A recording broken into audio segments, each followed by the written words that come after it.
from an economic standpoint, what is the situation for the United States after World War II? What are we facing economically? What is the financial situation? Where are we at in terms of dollars and cents? Give me something, please. Josh. After World War II, America was allowed to prosper. Good word. Prosperity. All right, economically speaking, we are in a good situation. Carla, why? Because of the war economy. Because of the war economy. Absolutely. Because we have spent a ton of money to fund World War II, to fight World War II, and we're also going to spend a bunch of money after the war to keep this economy running. Good. Why else does the U.S. have money after the war? Go ahead. Because people aren't buying anything because of... People aren't buying anything when? During the war. During the war. Good. Why? Because no one's manufacturing anything other than like war materials. Good. Nobody's manufacturing their war materials. Why else aren't people buying things? Buying war bonds? Buying war bonds. Absolutely. Right? So they're spending their money that's available to fund the war. Now, soon they'll get that war bond money back. And that will also fuel the economy. Why else aren't people buying things is the third reason. Go. Rationing. Because they're not allowed to. So people are only buying the bare minimum during the war. People are also making more money during the war.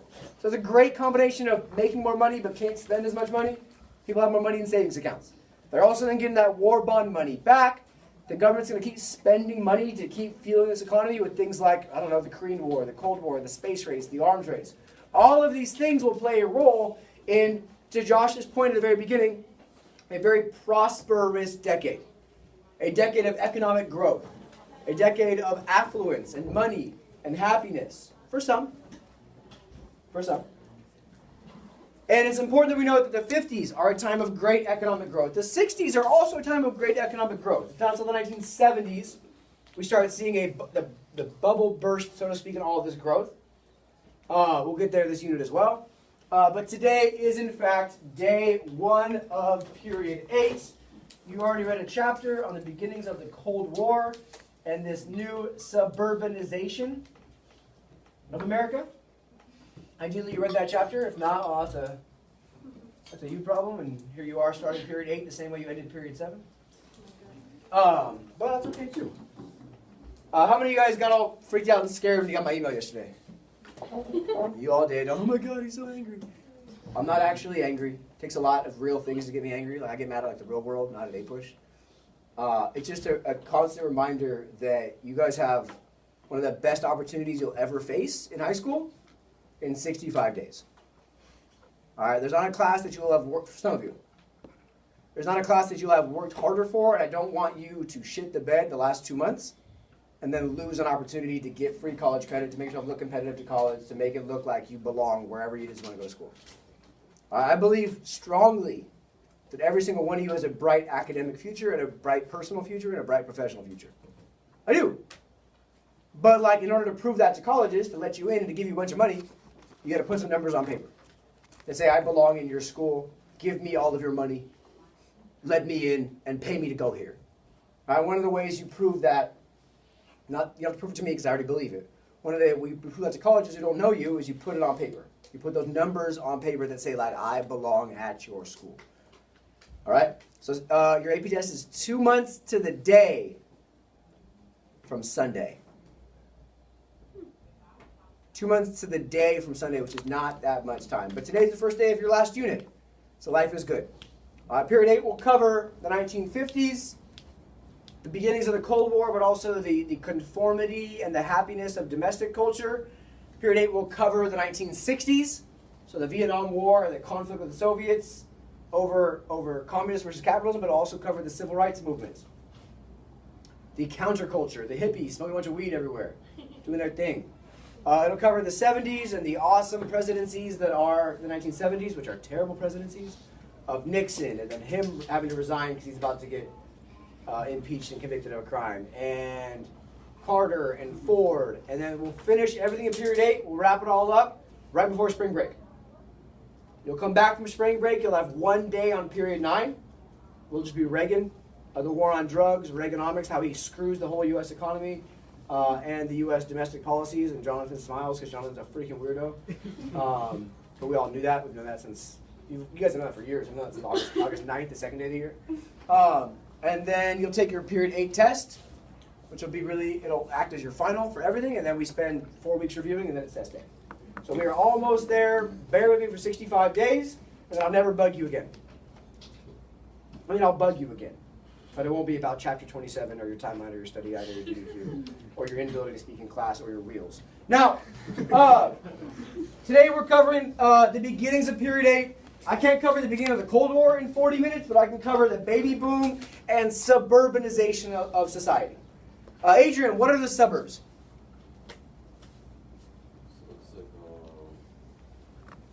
It's like the outskirts of, I guess you can see it's like the outskirts of the urban areas. Yeah. Good. So, is it urban? No. Is it rural? No, it's in between. All right, this sphere of places where people can live that are not in urban areas, but they're close to urban areas, right? Suburbs are only possible starting in like the 19 teens and 20s because of cars and railroads and things that can bring people into the cities to work. So for Los Angeles, for example, a good example of a suburb would be like Pasadena, Glendale, Burbank. Go in this direction like Southgate. Those are places that are close to Los Angeles but not in Los Angeles that people can go live in that are more residential. They're more homes, shopping, like shopping malls and grocery stores, less like factories and big office buildings. Suburbs, all right? So we're going to have a huge push to the suburbs in the 1950s and a bunch of babies being born in the 1950s, and that matters big time. Okay, concepts are there. Big picture, the 50s on the surface look very calm and peaceful and conformist. Everybody looks the same, does the same, dresses the same, listens to the same music, works the same jobs, etc. But there's a lot of restlessness under the surface. A lot of unease. A lot of people that grew up in the Great Depression, grew up in World War II, right, went and worked new jobs and saw new parts of the world. So they come back happily to the U.S. but realize, like, is this the life that I really want? That's true for minorities, big time. We start the Civil Rights Movement in the 50s with the Brown versus Board of Education and a bunch of other early stuff we'll talk about next week. It's true for women who leave the workplace, go back home thinking this is what they want, and they wonder, like, is this actually what I want? It's true for middle-class America. It's true for a lot of people. Restlessness. Another big picture of the 1950s is movement, migrations, internal migrations. People are leaving the Northeast, where it's cold and expensive, and they're moving to what's called the Sun Belt, the warmer states in the South, like Florida and Texas, where taxes are lower, labor is cheaper, and it's sunnier. And places like California, Nevada, Arizona see a huge population boom because of what happened in World War II and jobs and factories and the fact that it's sunny here. So California becomes a big population state because of this time period. There's also this final push from rural America to urban America, and then repeating the previous histories from urban America to suburban America. By 1960, 1/3 of the country's population lives in the suburbs. 1/3. So there's a lot of people living in the suburbs now, whereas just 40 years before this, in 1920, was the first time in American history more people lived in cities than on farms. So now we've gone from a rural population to an urban population to an urban and suburban population. So now our cities have a bigger chunk and our suburban areas have a bigger chunk than our rural areas. Cool? So starting the 50s, we'll start with Truman, even though he's president at the end of the 40s and into the early 50s. Who did Truman replace as president? Hector. Roosevelt, yeah, right? Because Roosevelt served 46 terms as president and then dies. Yeah, he's president for 218 years, it feels like. Roosevelt's president for his 4th term. Truman takes over. And Truman, because he's FDR's vice president, is going to pick up a lot of the things that FDR cared about. Big government spending, big social welfare programs, big care for people, big resources, big social service net, right, like the New Deal. He's going to call his the Fair Deal. Now, there's going to be more on this to come, as your notes point out. More to come. More to come, it says so in your notes, which are helpful to look at. But it helps us understand the 50s as understanding that it begins with Truman pushing an expansion of New Deal programs. So we're going to even give aid and services to more people. Truman wants to expand Social Security to include more people. He wants to increase the minimum wage so people can make more money. Both of these do take place under Truman's domestic program, his program for here at home. And he passes the Fair Housing Act. of 1949, which pushes for new public housing in urban areas. So places where people are poor, living in slum-like conditions, tenement housing, these kinds of things. Public housing, apartment buildings for people that need support and assistance, which do help push the prosperity of the 1950s. There's less people that are poor, the society in general is more prosperous. He wants to do a couple other things that get shot down by a conservative coalition of Democrats, the Southern Democrats, that are not quite on board with these proposals, and the Republicans in Congress.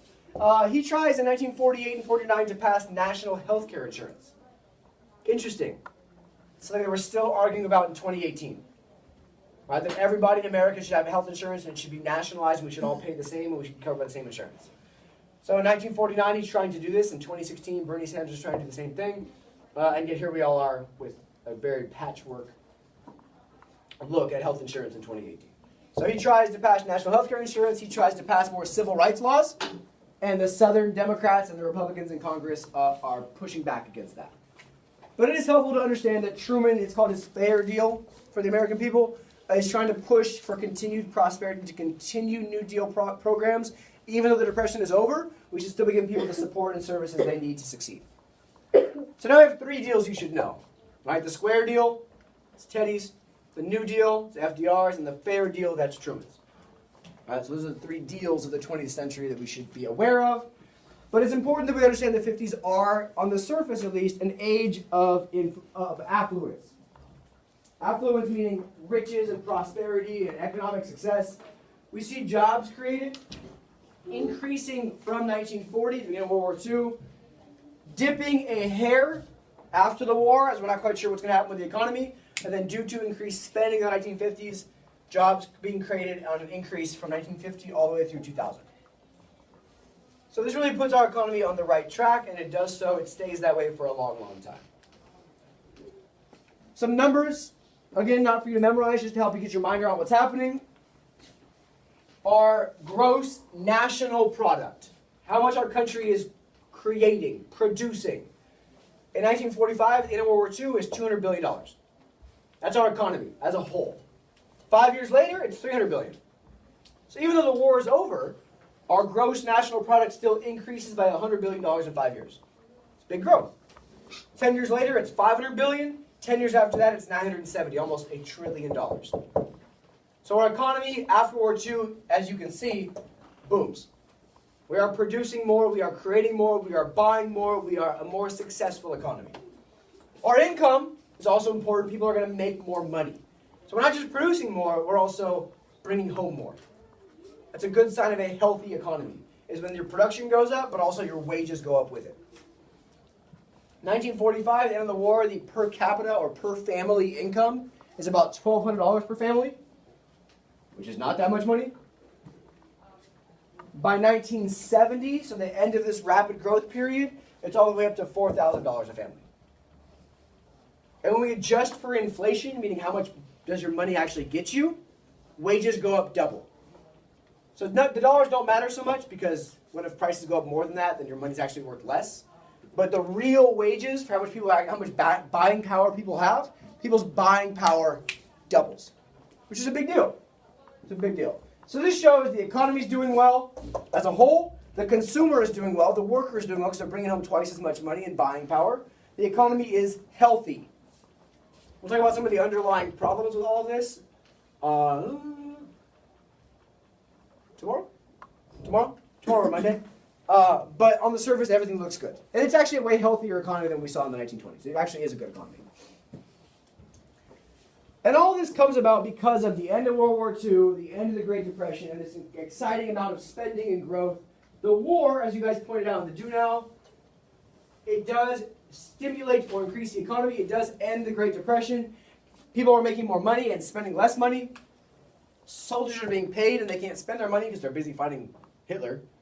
You're not exactly going to the shopping mall. I got a battle at 5, but I can squeeze in an hour of shopping real quick.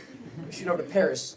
So people are making money. And then, of course, as I pointed out, people's war bond investments, that loans they gave to the government to pay for the war, that money's coming back. People have money to spend. This is the opposite of the 1920s trickle-down economy.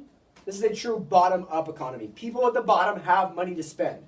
They're spending it, and that's fueling economic growth at the top. The economic boom allows Americans to actually enjoy the highest standard of living in the world, and not just like the 1920s kind. Remember that billboard I showed you guys? Highest standard of living in the world, and there's the soup kitchen line in front of it. So it's actual real prosperity. Here are some reasons. One, savings. People save money. They can't spend their money, therefore they have money. Now they have savings for money. Two is a real lack of foreign competition. Other countries are destroyed by World War II. The U.S. is not. Why? The war wasn't fought here. The war was fought in Europe, in the Pacific, in mainland Asia. Right? Japan, not really competitive economically. They're trying to rebuild their cities that are flat. England and France and Germany, not really competing with us economically because they don't exist for a short amount of time. Or they have no industry because they're trying to rebuild, buildings. So we don't have a lot of foreign competition. The third reason is the government is spending a bunch of money. The training wheels are still on, so to speak. The government's spending a ton of money on its military. It's big. We go war to war to war to war ever since World War II. Our military spending is super high since World War II. Keeps the economy afloat, whether you agree with that or not. Right after World War II, we have the Korean War. That tumbles into a bigger Cold War struggle. Now we're spending money on atomic weapons and submarines and tanks and this and that and satellites and space. And oh my God. But that keeps people employed. That keeps the economy running. And the second more important issue is the GI Bill.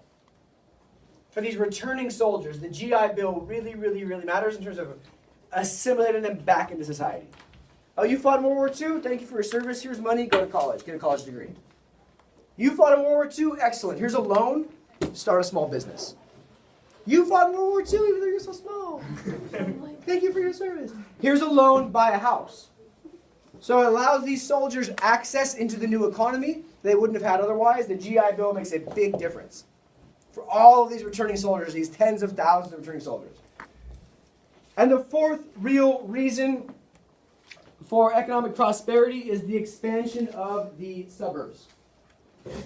Suburbs increased by about 50%, way more suburbs. But that means someone's got to build those homes. Someone's got to furnish those homes with appliances. Somebody has to pave those roads to get to the suburbs. Somebody has to manufacture the car that's going to get you to the suburb. Somebody has to build the school in the suburb. Somebody has to hire those teachers in the suburb. Ooh, maybe a doctor's office and a hospital and a grocery store and. So as we suburbanize our society, that then increases spending and infrastructure and people and manpower and schools and hospitals and doctor's office and malls and this and that, which helps the economy keep itself fueled. So those are the reasons for 1950s economic prosperity. And that then also leads to internal migrations, as I already mentioned, to the Sun Belt. This stretch from California down to Florida of the South and Western United States, where it is sunny, and back then, not anymore, cheaper, back then, not anymore, lower taxes. Places like Texas, New Mexico, Nevada, Arizona, California all have a huge population growth. As people leave where it's colder and more expensive, and they're moving to the South and the West. But this is a big continuity from the Great Depression. Because when we had our Dust Bowl right in here, Oklahoma, Kansas, Nebraska, Iowa, when they all got screwed by the Dust Bowl during the Great Depression, they all moved west as well. The Okies moved from Oklahoma to California. So this is a good continuity of internal migration west to the Californias and Arizonas and New Mexicos of the world. Cool? Excellent. Now, with all this prosperity, we're going to have more babies. It's a fact. You see, Terry, when a man loves a woman.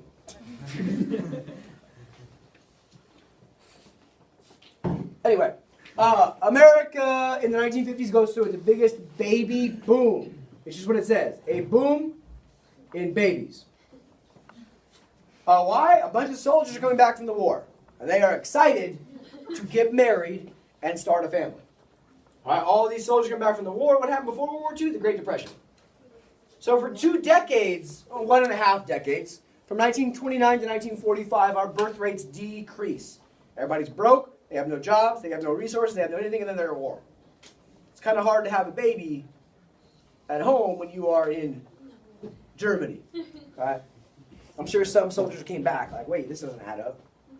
What do you mean you're 6 months pregnant? 6 months ago I was... The good Lord. Immaculate conception. Jesus. Jesus. There you go, Ramos. There it is. And that's how we have his Lord and Savior, Jesus Christ. So soldiers come back, they get married, they have more kids, but that then also fuels more suburbia, more suburbanization. More kids means more baby products, more cribs, more toys, more diapers, more baby clothes, more this, more industry. More schools in 5 years once these kids got to go to school. Got to build those schools, got to hire those teachers. And more homes in suburban America for these growing families. This is the baby boom on a chart showing a huge rise from the 1940s, and the 30s are even lower. A rise in births, and 20s our birth rates are down too, because women are being flappers and they're running around, they're being single and awesome and doing their own damn thing like you should do, ladies. So births are down, down, down, up, and they stay up all the way to the mid-60s, and they've been declining ever since. People are having less kids since then. Because by the 60s, people were like, man, screw that, I want to smoke weed, I want to be a hippie, I want to do a bunch of drugs, free love, have sex with everybody, and die young. Because life is short, brother. Cool. I know. Don't worry. There'll be Bush jokes later. Plenty of Bush jokes in this period. We see divorce rates declining as people go back to their traditional gender roles. The wife stays home and she's happy. The husband goes to work. We have kids. It's beautiful. It's fantastic. All right, so we saw an increase in divorce in the 20s. Women were doing their own thing and fighting themselves. In the 50s, that's the opposite. We're decreasing our divorce. But look, once the 60s hit, everyone's like, man, screw my spouse. They suck. Divorce rates skyrocket, and they've been high ever since because Americans are miserable and marriage sucks. Now, I'm just kidding, Allison. I forgot I was filming. Don't worry, she'll never watch these videos. Now, much like first period. Now, the 50s are also fueled by automania. People are buying cars, people are using cars at a huge rate. Car purchases skyrocket. A couple reasons. One is the suburbs. If you're going to live in the suburbs and work in the city, you've got to get to work. Buy a car. Advertising gets more creative. It gets into like a pissing match with your neighbors. My neighbor Adrian got a new car. I got to get a new car. I can't have Adrian looking better than me with his nice new shiny Cadillac in the driveway. I got to buy a new car. So advertising puts it in more of a competitive situation. Credit is easy, which is one of the problems of the 1920s. So was advertisement, but the economy is healthier at this point. And gas is cheap. One of the early impediments to buying a car is that gas is expensive. Gas is cheaper for now. That'll change in the late 60s. Congress also passes the Interstate Highway Act, which I'll talk about again tomorrow. Super important, because now we have 41,000 new miles of highway. Shrinking America. Now I can get from New York City to Kansas City, Missouri. Or Kansas City, Kansas. There's two Kansas Cities. Now I can get from Chicago to Los Angeles. Buying cars. Automobile companies are making big, powerful, flashy, exciting cars, and people are buying them at a high rate. People are buying like these big-ass, shiny Cadillacs. Right? The 1950s is a cool era of cars, but the cars are all terrible because they're all made with like steel. They all weigh a whole bunch. They get 4 miles to the gallon. They're just pumping black smoke into the atmosphere. It's fantastic. There's no joke that, of course, we need an environmental movement in the 70s because we've just ruined the ozone layer in the 1950s and 60s by pumping black smoke into the oxygen. Cars. And all of this then leads us to our lovely America suburbia. I've mentioned all of these causes to an extent. Our economic expansion is healthy. We're making money. Life is good. We passed the GI Bill so these soldiers can buy a house, start a small business, go to college. We also passed the FHA, the First Time Home Buyers Association, allowing for people like myself. I just used this in 2015 to buy a house. It still exists. So you can buy, the first time you buy a house, you can buy a house for less money up front. You just pay more per month, and the government has to approve it, and it's backed by the government, so it's a good deal. And the Great Migration. We can't understate the impact of racism on suburbia. During World War I and then World War II, all of these African Americans leave the South in great numbers. Where do they go? Urban cities. Why? Jobs, community, society. We have race riots in World War I, race riots in World War II. And of course, after the war, all these white people were like, oh my God, there are so many black people in our city. Solution? Move to the suburbs. All right? So the 1950s is often the time that people mention, like, oh, we should go back to when America was great in the 1950s. Yeah, sure, that's cool, right? Women worked at home, that's nice. We had 3 kids, lived in the suburbs, we were racist as shit. Let's go back to the 1950s. Life is good. And the Interstate Highway Act pushes us into the suburbs as well. So please associate the 50s with the baby boom, the 50s with consumerism, buying all these things you want, and the 50s with suburbia. Now out in these suburbs, people are living in single-family homes. So different than urban, where the homes, like more apartments and condos types of things. Single-family homes. The exciting thing in most of these suburbs is they all look exactly the same. There's plenty of stories. I can show you one on a movie clip after school if you're curious, of people coming home and being lost because they don't know where their house is. Because all the houses look the same. Because they're all built by the same company, the same color, the same shape, the same layout, front door, right? Kitchen's here, bedroom. It's the exact same house for everybody. People go into these streets and like, holy shit, they're all the same. Right? But it really does. If you, I'll go into this a little more tomorrow. Because there's a good a song you should listen to and a movie clip you can watch. We'll do it tomorrow. For the first time in American history, we see shopping malls in these suburbs. Josh, you like shopping malls? Yeah, what mall do you go to, Josh? Not really any. Not really any. Excellent, good job. Who goes to the mall in here? Oh my, you don't go to the mall. Terry, will you ask about the mall? How you get upstairs? What? Did you take the elevator before the wheelchair or after the wheelchair? Terry, what mall do you go to? Crenshaw Mall, there it is. But for the first time in American history, we have shopping malls. That's a suburb thing. Going to the mall, having all these stores to buy what you want. But the effects of suburbia are twofold, and they're both related. White flight, middle and upper class white people leaving the cities because they can afford to, because it's more comfortable and more their style and more segregated, whether intentionally or unintentionally, and therefore urban decay. Once the money leaves the cities, the urban areas begin to crumble. Rinse, repeat. Right? Just in the last 20 years, as people began reinvesting in urban areas with housing, and you guys call it gentrification. It's urban investment, either way you want to call it. Not necessarily in several areas, but in the downtowns of Chicago and New York City and San Francisco and Los Angeles. Yeah, the reinvestment in urban areas. Cool. So the 50s for many is the picture of the American dream. I would disagree, because I like the fact that my wife makes more money than I do. But 90% of U.S. families own a TV. Everyone has TVs. Everybody has cars. And a good chunk of the population is middle class. We have a growing middle class in the 50s. People are more comfortable in the 50s. Most of middle America is working white-collar jobs. There's less manual labor.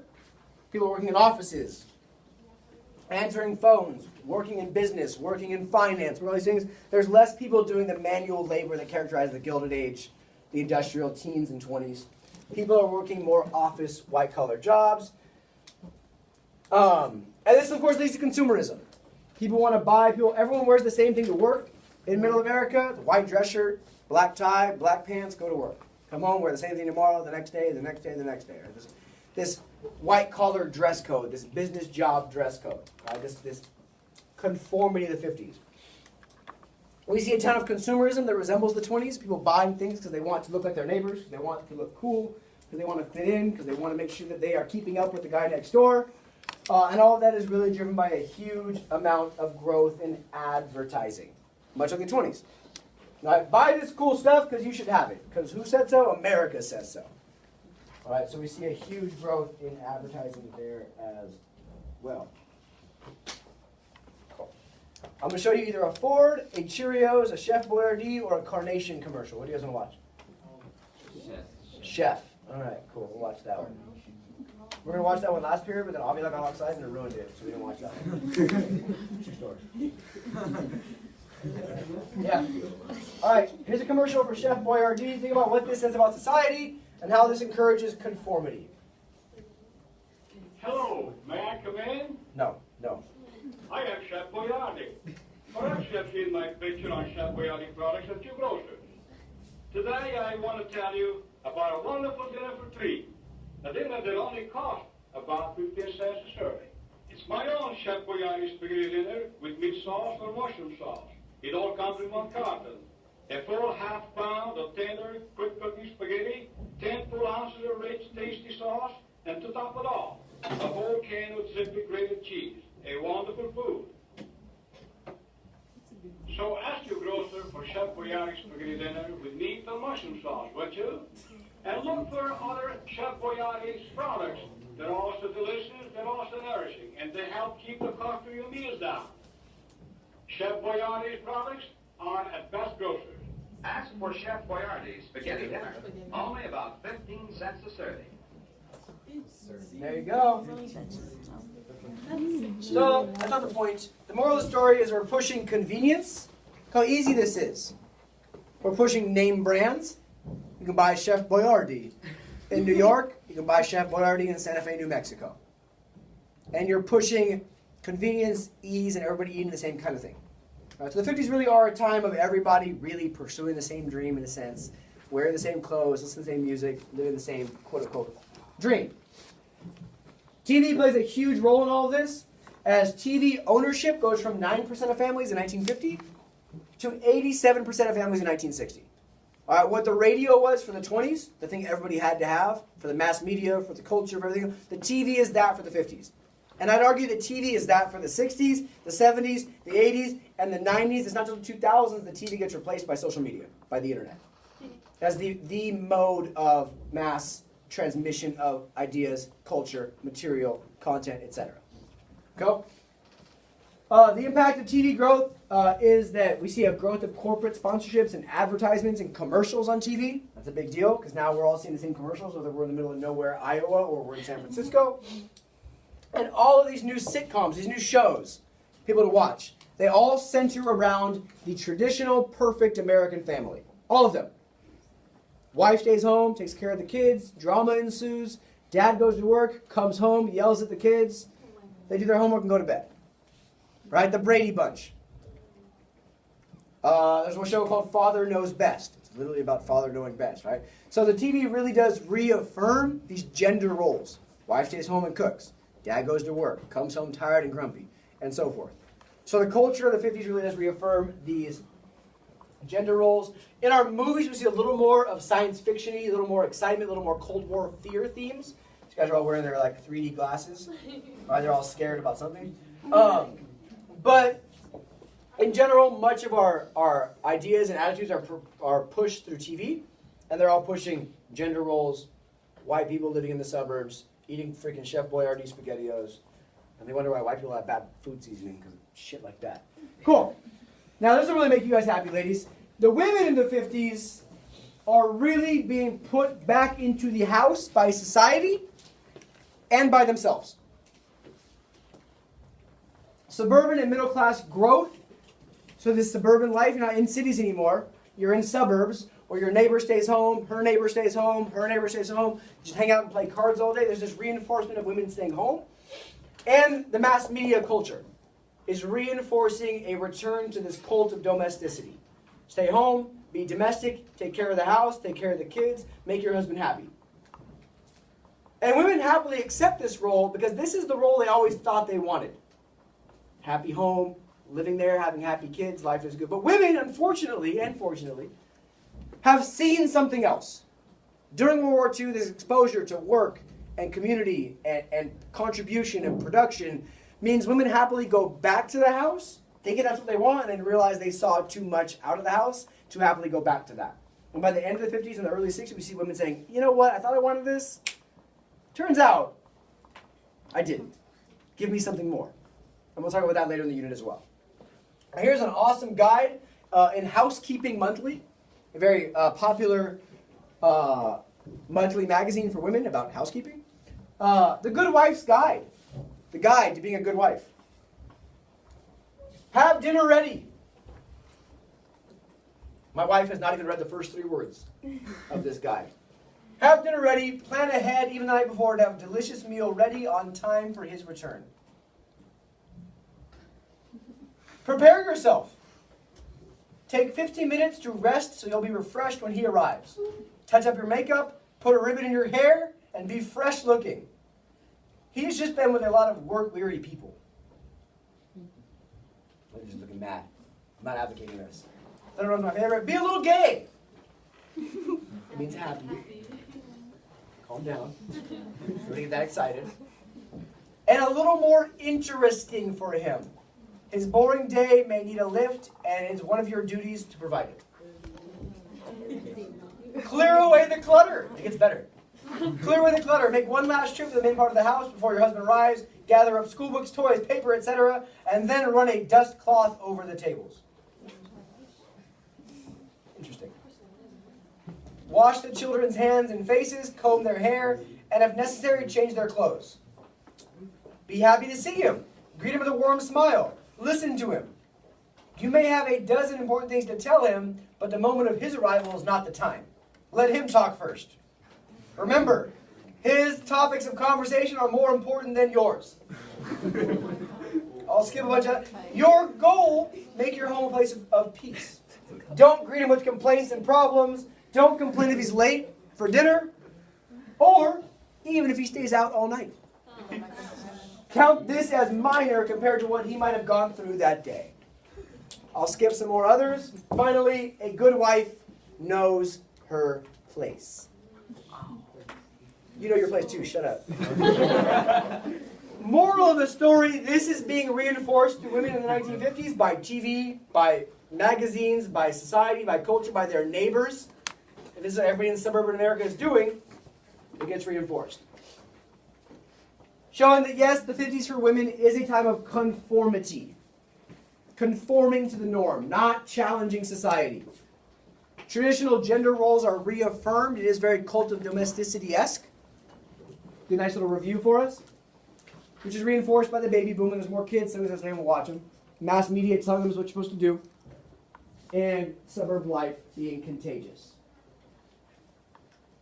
Now the 50s are also a huge time of conservatism. We become a more conservative society. Why? Because we're all worried about communism. We're all worried about getting too crazy after World War II. We're all on the same team. We're all patriotic. We're all America. It's a more conservative time period. Anytime we're a more conservative society, church membership goes up. 70% of America is a member in a church by 1960, showing that under God is added to the Pledge of Allegiance in 1954. It was not there before that. One nation, under God, indivisible, and liberty. And we add, in God we trust, as our national motto, and we add it to our currency in 1956. So the 50s are a time in which this is why many conservatives today are like, oh, the 50s, the good old days. Yes, when your women made you spaghetti, and they ran a dust cloth over the table before you got home.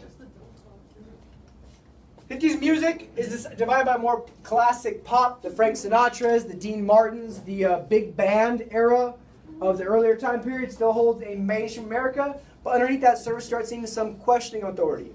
Rock and roll becomes mainstream by the end of the 50s, which drives conservative America nuts. My God, Elvis Presley's up on that stage, gyrating his hips everywhere. What example does that set for the children? And that begins starting this questioning of authority through culture.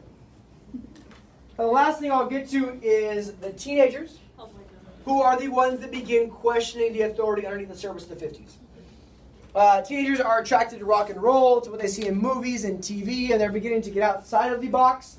By the end of the 50s, we see a rise in juvenile delinquency, in kids causing trouble and doing their own thing, which gives rise to our beat generation, or beatniks. Important to know them, because they become the hippies, they become the counterculture of the 60s. Now there are these teenagers that are rejecting the fact that everybody's running their lifestyle on material goods. You're all wearing the same thing, I'm going to wear something different. You're all listening to the same music, I'm going to listen to something different. You're all running your life on what society thinks, I'm going to do my own thing. Rejecting contemporary conformity, rejecting materialism, being more spiritually liberated instead of church membership liberated, having their own spiritual experiences, and living a more free lifestyle, free experimentation, doing your own thing type of life. This is conformist society. They're all white and boring in their car, going to have the same food as everybody else. This is beatnik society. wearing different clothes, playing a little bongo drum. That actually is a picture of Michael Bush. Just kidding, it's not actually him, don't get that excited. So that's the 50s. I will stop there because the bell's going to ring. Get your homework out. I will pass out your next chapter. It's not due till Monday. Who's gone tomorrow? Raise your hand. That sucks to suck. I mean, I'm excited for you guys. Chapter 36 due Monday. I'll record